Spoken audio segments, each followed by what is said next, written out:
August 7, 1942. Guadalcanal rises from the Pacific, like a slab of steaming earth, its jungles still dripping, with the night's last rainfall when the first Marine landing craft scrape against its beaches. For the men stepping onto the sand, the island feels ancient, brooding, almost sentient. The air hangs thick with humidity and anticipation, the kind that precedes gunfire. And as boots sink into the soft volcanic soil, the Marines do not yet know that this island, unnamed on most American maps just months before, will become the crucible in which a new kind of war is forged. Operation Watchtower is supposed to be a bold beginning, the first major Allied offensive against the Empire of Japan. But from the moment the Marines push inland, machetes hacking at vines as thick as rope, the jungle seems unwilling to reveal anything, not the terrain, not the enemy, not even the space between one's own heartbeat and the next. It becomes clear almost immediately that the greatest danger is not always where rifles point. Sometimes it breathes from the foliage itself.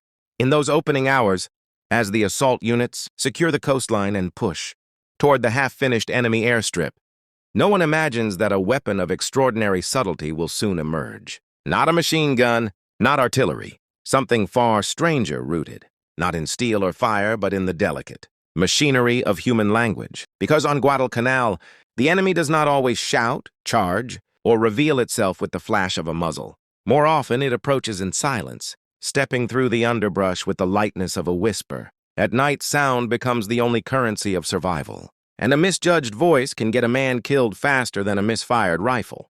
By the afternoon of August 8th, the Marines have secured the nearly completed Japanese airfield, what the Japanese had called Lunga. The Americans rename Henderson Field, after Major Lofton R. Henderson, one of the Marine aviators lost at Midway.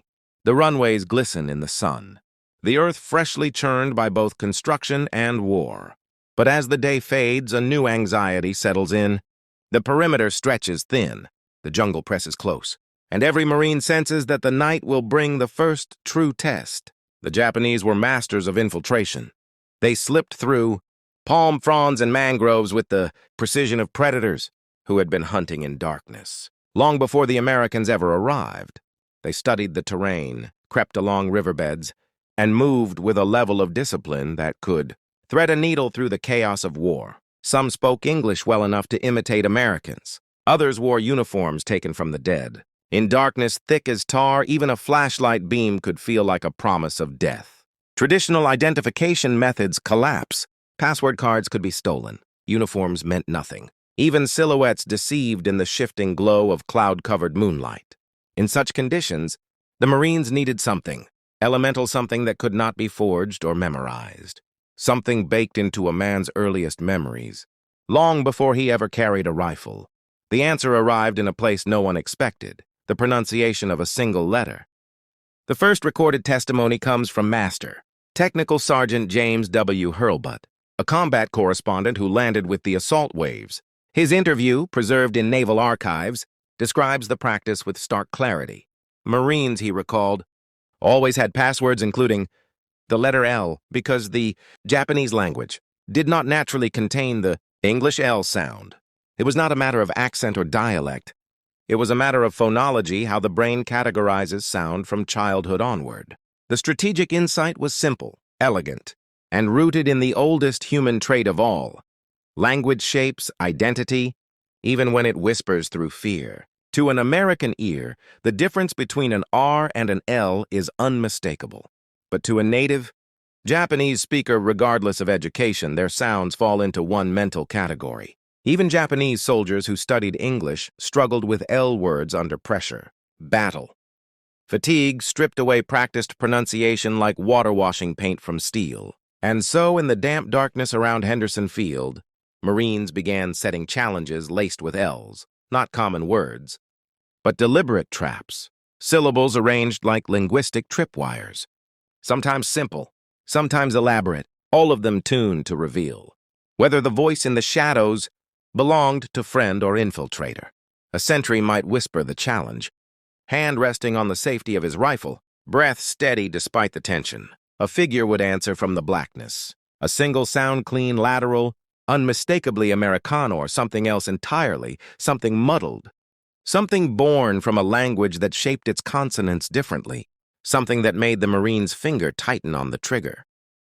One contemporary account, though uncorroborated, spoke of the word Lollapalooza as strange, slangy Americanism with 4 sharp L's packed tightly together. If spoken correctly, it rolled from the tongue with the ease of native English. But in a Japanese mouth under stress, its syllables fractured into something unmistakably wrong. A single mispronounced L could decide life or death in the next heartbeat. But one does not have to rely on single anecdotes to understand its power. The jungle around Henderson Field produced its own evidence. Night after night, infiltrators tested the perimeter, and the Marines, weary but alert, listened with ears sharpened by necessity. They learned to hear subtle differences: the softness of a vowel, the wrong rhythm in a sentence, the too formal phrasing of a man trying too hard to sound American. Once, according to Hurlbut, an infiltrator called out into the night, "Hold your fire! We are American Marines and wish to report our evening's activities." The sentry fired immediately. "No Marine," Hurlbut explained, "would talk like that." The Japanese tried again and again, driven by orders as relentless as the ocean tides. Their doctrine prized night movement, stealth, infiltration. But the Marines now wielded a weapon unlike anything the Japanese had anticipated.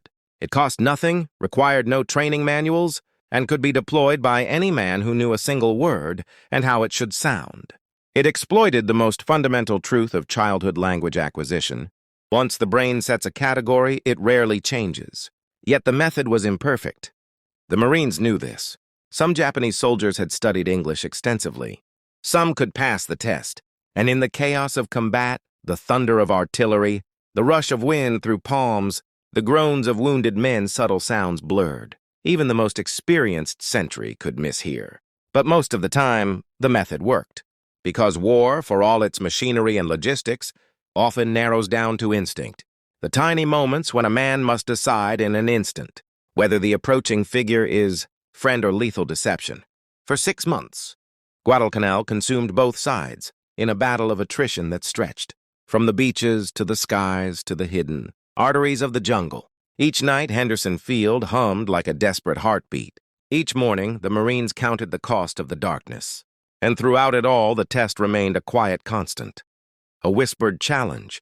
A breath held, a syllable uttered in fear or confidence. Even as the campaign matured and reinforcements arrived, the perimeter remained a place where language itself became a line of defense, a fragile thread separating survival from sudden violence. Around the foxholes and machine gun nests, the jungle's nighttime chorus layered itself over the tension.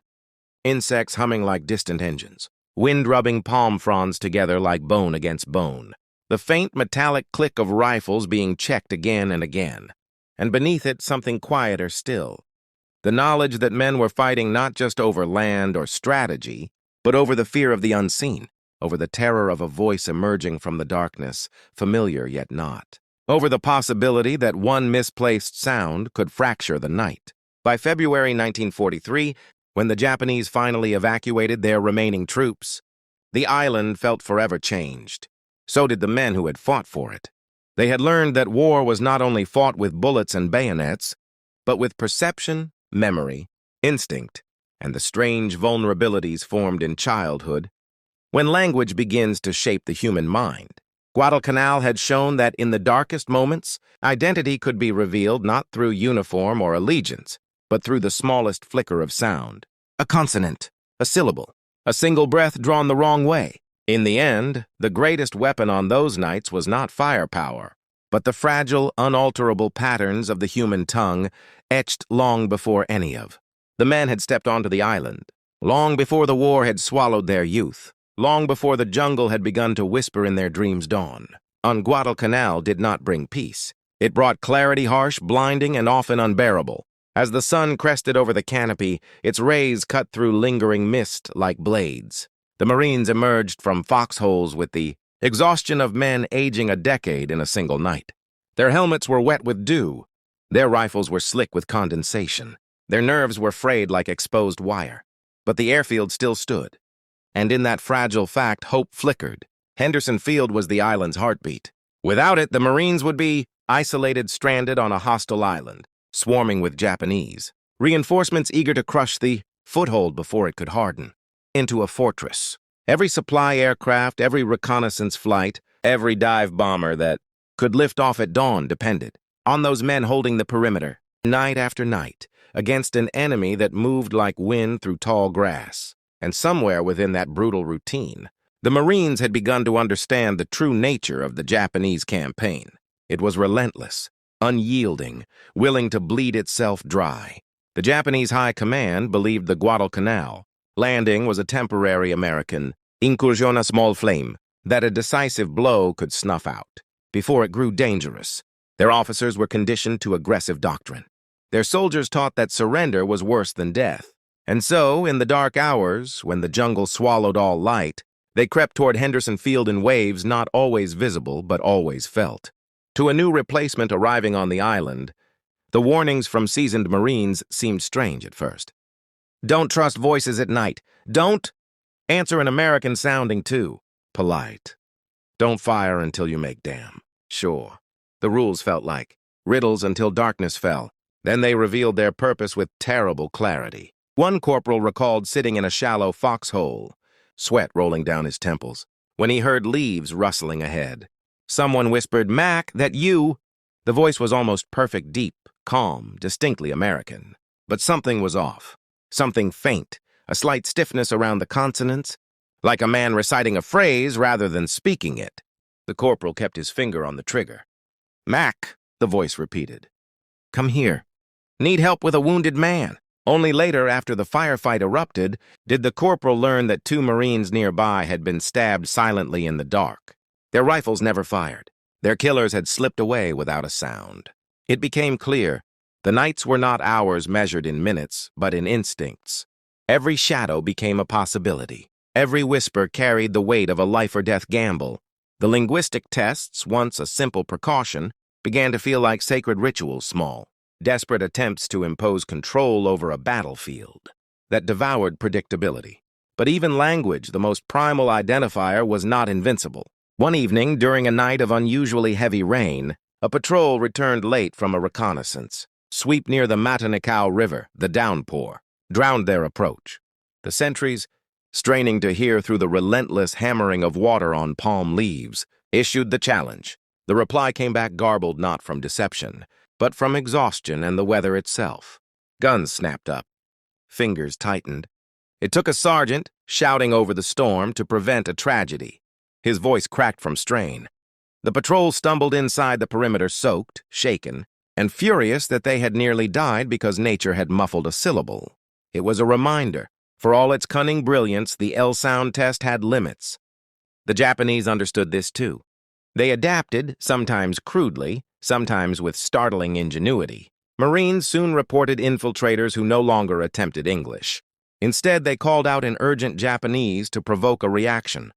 A startled breath, a shifting boot, the metallic click of a rifle safety. Anything that betrayed a Marine's exact position. The infiltrators didn't need to understand the result, only pinpoint it. In that deadly exchange of silence and sound, the Marines found themselves facing an enemy who could use the absence of language as effectively as its presence. The tension climaxed during the battle for Edson's Ridge, what many later called the Red Night. On September 12, 1942, Colonel Merritt, Red Mike, Edson's Raiders and Elements of the 1st Parachute Battalion positioned themselves along a razor-thin ridge south of Henderson Field. The Japanese had chosen this night for their decisive thrust. They believed the ridge to be the soft underbelly of the American defenses. They were right. As night fell, the jungle seemed to inhale. Crickets quieted. The canopy settled. Every man on the ridge felt it, a gathering pressure, a sense that something enormous was about to break. Then the first attack erupted. The Japanese surged forward with terrifying force bayonets glinting, rifles leveled, officers shouting as their troops charged uphill. The raiders fired until their barrels glowed. Grenades arced through the dark like brief burning stars. The ridgeline became a storm of muzzle flashes and screams. Through it all, the Marines clung to the crest like men fighting to hold onto the world's last solid surface.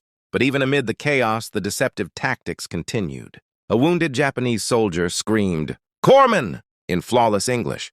Two Marines rushed toward the voice, only to be ambushed by a hidden group lying in wait. As the night deepened, the attacks intensified. Edson moved among his men, giving orders with calm urgency. His voice, steady even as the line buckled, gave the exhausted raiders strength to dig in one more time, fire one more burst, hold one more minute. When dawn finally bled across the horizon, the ridge was carpeted with bodies. The Japanese had thrown their best troops into the assault allied infantry, seasoned veteran, and they had been repelled only by the narrowest margin imaginable. The raiders stood victorious but shattered. Henderson Field, visible through breaks in the trees, looked fragile in the morning light. Its survival balanced on the razor's edge of the night just past. Yet even in victory, the Marines felt the lingering unease of a battlefield, where identity could be weaponized. The line between friend and enemy was not marked by flags or insignia, but by the delicate precision of a single consonant. Over the next months, the campaign settled into a brutal rhythm daytime air battles, nighttime infiltration attempts, endless patrols through steaming jungle. Disease gnawed at the men as much as enemy bullets. Malaria shook them. Dysentery hollowed them. Hunger weakened them. Their uniforms rotted on their bodies. Their boots decayed from constant wetness. Their tempers frayed and their faces became lean, hard, and haunted. And yet the perimeter held, because every night, beneath the hiss of insects and the murmur of distant surf, the Marines continued the ritual. A challenge whispered into the void, a reply pressed through fear, a decision carved into the soul of the man holding the rifle. Sometimes there was relief. Sometimes there was gunfire. And sometimes there was only the suffocating silence of a jungle that had watched men challenge one another with words rather than bullets, words capable of exposing the deepest structures of identity shaped long before any soldier donned a uniform. Language had become the shadow line between survival and annihilation. By January 1943, the tide fully turned. Starved, battered, and outmaneuvered, the Japanese began withdrawing across the island's western edges. Their evacuation was methodical, disciplined, and tragic. Thousands of men pulled back under cover of night, too weak to continue fighting, too loyal to surrender. When the last Japanese forces slipped away in February, they left behind a battlefield soaked in 6 months of sacrifice. Guadalcanal was no longer just an island. It was a testament, a brutal classroom in which the Marines learned that war tests not only strength, endurance, or courage, but the invisible architecture of the human mind. Sound had become a weapon. Words had become barriers. And the smallest fragment of language, the humble letter lahad, for a time, helped guard an airfield that would shape the entire Pacific War. The men left Guadalcanal changed. Some would carry the jungle's noises in their sleep for decades.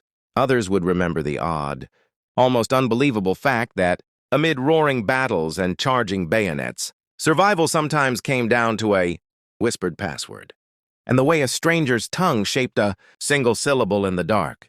When the Marines finally pulled out of Guadalcanal, they did so with a silence that felt heavier than the gear on their backs. They left behind rusting shell casings, shattered palms, and foxholes that would soon fill with rainwater. But what lingered most was not what they left on the island. It was what the island had carved into them. For many, the first night aboard departing transports was the strangest moment of the entire campaign. The ship hummed with steady engines. The deck was dry beneath their boots, and the air free of rot and humidity felt almost alien. There were no rustling leaves to interpret, no footsteps to decipher, no voices drifting through the blackness that required judgment in a split second. Some men found it hard to sleep, not because of danger, but because danger had become their normal. It takes time for a mind conditioned to fear a single syllable to adjust back to the rhythms of unbroken language. As they sailed toward new assignments, New Zealand for rest, Australia for refitting, or back to the U.S. for training, letters home began to trickle out. But they were vague. The linguistic war fought in the jungle rarely made it onto paper. The strange nightly rituals, the phonetic traps, the whispered challenges, they became stories shared over cigarettes with replacements. Not tales families would read around dinner tables. Yet war historians would later recognize those moments as some of the earliest examples of psychological adaptation in the Pacific theater. Not just strategy, not just firepower, human cognition itself had been weaponized. and the Marines, by necessity, had become experts in it. But Guadalcanal's lessons did not end when the campaign closed. They rippled outward, shaping tactics across future island battles, the islands that followed. On Tarawa, as the Marines fought through seawalls and bunkers in November 1943, Japanese infiltration tactics persisted. Some veterans from Guadalcanal, hardened by that first crucible, instantly recognized echoes of past dangers, voices calling out, feigned injuries, sudden soft steps in darkness. But the L-sound trap no longer carried the same weight. Tarawa's chaos was too condensed, too violent, too immediate for subtle tests. On Bougainville, months later, the jungle returned with a vengeance, dense, wet and alive with nocturnal tension. Night patrols again became battles of sound-shuffling feet, whispered commands, breaths held beneath thick foliage. But now many Japanese troops had learned from Guadalcanal. Their English improved. Some practiced specific passwords captured from discarded American documents. Others avoided speech entirely, choosing stealth over deception. And yet, even without the same linguistic advantage, the Marines carried forward something deeper. The instinct sharpened on Guadalcanal. The sense that the battlefield was not merely physical but cognitive. The understanding that identifying an enemy required knowing not just where he was, but who he was through sound, rhythm, and the unspoken cues of human speech. Psychologists, studying veterans decades later, found a recurring theme in interviews. Many Guadalcanal Marines reported that after the war, they could never again hear a disembodied voice, an unseen speaker behind a door, a stranger calling out in the dark without an involuntary tightening in their chest. The jungle had rewired their ears. They listened for intention hidden inside vowels, for threats masked behind imperfect consonants. It was the kind of scar no doctor could see, the most fragile weapon. Military archives record an array of unconventional identification methods used across the Pacific. Touch signals, password countersigns, flare codes. But none of those carried the strange intimacy of the L-sound test. Because to challenge a man with a word and judge his life by the sound he forms is something profoundly human. It is a confrontation stripped of rank, age, and training. Two souls meeting in the dark, separated only by the fragility of language. A machine gun could jam, a radio could fail, even a uniform could mislead. But the mind, the patterns formed before childhood, memory even exists, did not falter so easily. To this day, linguists point to Guadalcanal as a rare example where phonetics directly influenced battlefield survival. Not code breaking, not cryptography, not intelligence, but the raw, instinctive architecture of speech, a biological inheritance weaponized in the most unexpected place. War had discovered a truth scholars already knew. The human tongue does not adapt easily after adolescence. If a sound was never carved into one's early brain, it would forever be foreign approachable, but never mastered with native instinct. For the Marines, this truth turned into a shield. For the Japanese, it became a vulnerability. And for historians, it remains a haunting reminder of how deeply childhood shapes even the deadliest conflicts. The test that haunted them. Years later, in veterans' reunions, Guadalcanal survivors sometimes joked about the passwords of old. But their laughter was thin, edged with memory. A few would mimic the exaggerated Rallapalooza. They claimed to have heard, through the jungle, the mythical word that may or may not have been real. But behind the humor, something unspoken lingered. These were not simply stories. They were flashpoints of terror, moments when a man holding a rifle had to decide if the shape of a stranger's mouth formed a lethal threat.